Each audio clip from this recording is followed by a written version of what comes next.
Here we go. So today we're going to talk about the Super Saiyan 3 GT Vegeta as well as the Super Saiyan 3 Vegeta. So these two were both originally SSRs that were exclusive to the global version of Dokkan. I'm just go ahead and pull up both of them for the sake of this video, right? Because they are both global first Super Saiyan 3 units. So yeah, you came out June of 2018 and you came out June of 2018 also, and they don't get put on the weekend summon banners, I believe, until November of 2019 for JP.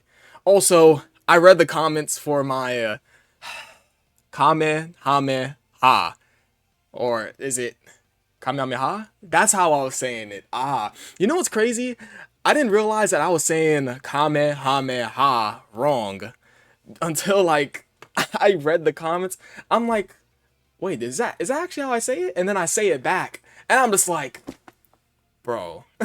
Okay, the reason why I say Kamehameha the way I say Kamehameha, like the way I say it like that, I say it that way because when I'm speaking in these videos, guys, I speak very fast, and sometimes it could be, I mean, depending on who you are, it could be a little tough to take in all the information that I'm spitting at you at once, but I talk very fast, all right? Currently, I am in school right now, and like this talking aspect comes from like speaking publicly. So I'm pretty good at like articulating my words at a fast pace. So if I say a word wrong, it's because that's just the way I was like trained to speak. I'm sorry if I say a word wrong the way it was. Kamehameha is a long ass word. So if I say Kamehameha like that, please. People are gonna roast me about it regardless. I don't care. I'm gonna still call Kamehameha Kamehameha. Alright? That's the third thing on this channel I got roasted for. The first thing I got roasted for on this channel was I can't even remember the first thing actually. I think it was like to say that blank, right? I said that to say that XYZ, and then I will keep saying that. Like for example, this Vegeta, like to say that his super attack was amazing would be an understatement, or to say that this, or to say that that. That was the first thing I got roasted for on this channel because I couldn't stop saying that. So when I saw someone talk about that, I'm like, okay, I'm just gonna eviscerate that from my vocabulary. The second thing, what was the second thing I got roasted for? I can't remember the second thing. I cannot remember the second thing. But the third thing is definitely the way I say Kamehameha. Because, guys, I talk too damn fast, alright? So please, give me some slack, alright? So, back on over to the Super Saiyan 3 Vegeta and the Super Saiyan 3 GT Vegeta. Both of these guys are both global first SSRs that haven't got their awakenings until 2021, alright? And I think it's important just to talk about their T-Wars rather than just their SSRs, because their SSRs are just pretty It's like, cool, this guy does have 40% damage reduction when his guard is activated, and, 60%, oh, that's 70% attack and defense, excuse me. It's like the SSRs don't really matter that much, so we're just going to go ahead and skip past these SSRs. So, let's go and talk about both these guys. For the Super Saiyan 3 Vegeta, these two come out during the God event meta, and I don't know about these guys for the God event meta. Because what are they doing that's special for the God event meta? Let's go ahead and just read both of them, because to be completely honest, I do not remember what each of these guys do. Now, so this guy gains 50% attack and 30% defense for 6 turns, which is obviously pretty nice, so he has a good super attack effect. Starts out with 120% attack and defense at the start of the turn, plus additional 60% attack, 30% defense for 6 turns after receiving an attack, so he gains additional defense when he gets hit for 6 turns, which is obviously just good, and plus additional 10% attack up to 60% attack, and defense and a chance to perform a crit by 30% each attack received. Okay, so when he gets hit, he builds up attack, defense, and a chance to crit. So he could build up to a 60% attack, 30% defense, and a 30% chance to crit.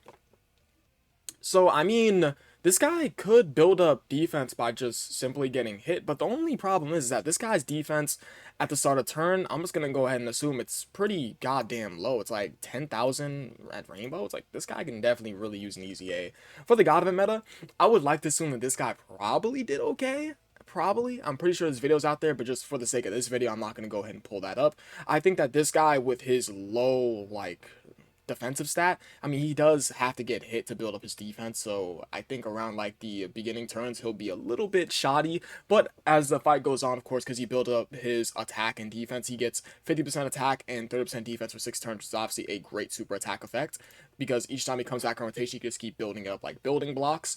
And when he gets hit, of course, he gains additional 60% attack and 30% defense, and of course, he builds up to 60% attack and a 30% chance to crit with 30% defense. So in all actuality, this guy can gain up to what in his passive? That's up to the 60% attack into 120, so that's 180% attack. On top of this, that's 240% attack with how much defense? Including his super attack effect. Let me not count the super attack effect just yet. So that's up to 240% attack with what else? That's 30% defense over here, and that is 30% defense over here. So that's 180% defense, huh?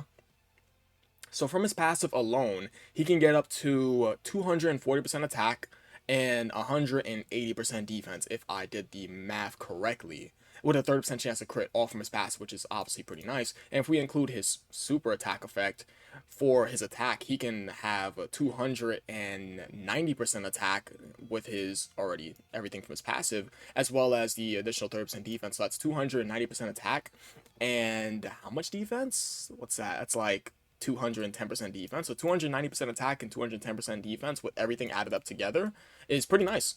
That's with his super attack effect and his passive added all up, provided he's fully built up. That's pretty cool, for sure. I would like to assume this guy can look pretty good in the God event, provided this guy can build up. But you guys got to remember, this guy will probably require an item because his defensive stat is so goddamn low that it'd be annoying. So this guy will probably not do you too much justice inside the God event. Now, as for this guy, I mean, this guy could work pretty well inside long events for sure. But inside the God event, I met a concept at the time for him to get his Awakening. You guys get the gist from there.